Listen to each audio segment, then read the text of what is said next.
धार्मिक गतिविधियों में लाउडस्पीकर जैसे ही शामिल होता है तो विवाद तूल पकड़ लेते हैं। संवैधानिक तर्ज पर अगर देखें तो सुप्रीम कोर्ट का इस पर क्या ख्याल है। रामनवमी के जुलूस पर पथराव हुए, उसमें ये बातें खुलकर सामने आई कि डीजे पर बज रहा धार्मिक गानों ने हमारे नमाज में खलल डाली है। देश भर में रामनवमी के बाद से एक चीज ट्रेंड पर है और वो है लाउडस्पीकर। फिर चाहे वो मंदिर की पूजा अर्चना हो या अजान की आवाज, लाउडस्पीकर इस बात का संदेश है कि नमाज का वक्त हो गया। वैसे तो ये धार्मिक मसला है, पर धार्मिक गतिविधियों में लाउडस्पीकर जैसे ही शामिल होता है तो विवाद तूल पकड़ लेते हैं। लेकिन इस रामनवमी से शुरू हुआ ये लाउडस्पीकर विवाद काफी पुराना है। हम आपको बता दें कि इसकी जड़ें साल 2017 से ही लाउडस्पीकर को लेकर अलग अलग विवादों ने देश की राजनीति से लेकर न्यायपालिका तक को हिला चुका है। सोनू निगम हो या अनुराधा पौडवाल, लाउडस्पीकर पर बज रहे अजान पर सबने अपने अनुसार राय रखी है। पर संवैधानिक तर्ज पर अगर देखें तो सुप्रीम कोर्ट का इस पर क्या ख्याल। सुप्रीम कोर्ट का कहना है कि सभी सार्वजनिक जगहों पर रात 10 बजे से सुबह के 6 बजे तक आप लाउडस्पीकर या साउंड सिस्टम नहीं बजा सकते हैं। राज्य सरकारों को इसके समय में बढ़ोतरी की छूट है। दरअसल इस वर्ष ये मामला तब तूल पकड़ा जब रामनवमी के जुलूस पर पथराव हुए, उसमें ये बातें खुलकर सामने आई कि डीजे पर बज रहा धार्मिक गानों ने हमारे नमाज में खलल डाली है।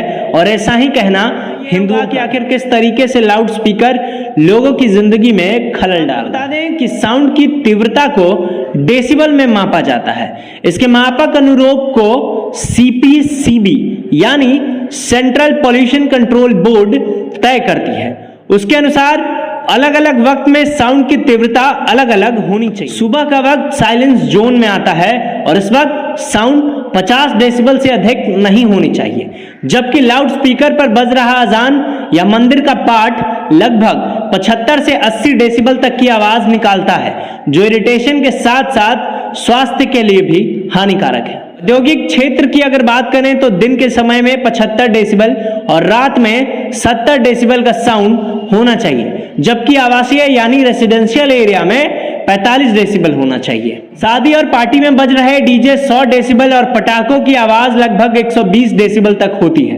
अगर हम बात करें कि लाउडस्पीकर की वजह से अगर धार्मिक विवाद इस देश में जन्म ले रहा है तो इसके क्या उपाय हैं। प्रशासन की अगर माने तो सुप्रीम कोर्ट के आदेश के अनुसार रात के 10 बजे से सुबह के 6 बजे तक लाउडस्पीकर नहीं बजाया जा सकता है, जिस वक्त 2 समय का अजान अदा करने का समय होता है। सुबह के 6 बजे से मंदिरों में भी लाउडस्पीकर लगा दिया जाता है, जो कि इलीगल है। मेरे ख्याल से सभी धार्मिक गतिविधियों में लाउडस्पीकर या ऑटोमेटिक साउंड सिस्टम का इस्तेमाल बंद हो जाना चाहिए। इससे 2 फायदे होंगे। पहला फायदा यह है कि पुराने रीति रिवाजों के अनुसार से मंदिर और मस्जिद में जो पुरानी धार्मिक प्रक्रिया है, जैसे मंदिरों में झाल करताल के माध्यम से भक्तिमय माहौल बनाया जाता था, उस तरीके का वापस वातावरण बनाया जा सकता है। दूसरा, अजान को अदा करने के लिए मस्जिदों से लाउडस्पीकर हटाकर नमाज को अदा करनी चाहिए, जिससे एक शांतिमय वातावरण में नमाज अदा की जा सकेगी। तो राजनीति से लेकर न्यायपालिका तक चर्चा में बना रहा यह लाउडस्पीकर इस बार भी विवादों में फिर से घिर गया है। रामनवमी के जुलूस पर पथराव होने के बाद से मंदिर और मस्जिदों के बीच जो लाउडस्पीकर की जंग है वो साफ तौर पर देखी जा सकती है। सोशल मीडिया प्लेटफॉर्म्स में भी इस बात की चर्चा खूब जोरों पर है और लोग अपने तरीके से अपनी अपनी राय रख रहे हैं। विवादों में चल रहे इस लाउडस्पीकर पर आपकी क्या राय है, यह भी हमें जरूर बताइएगा। अगर यह वीडियो आपको पसंद आया है तो इसे लाइक, शेयर और सब्सक्राइब जरूर करिएगा।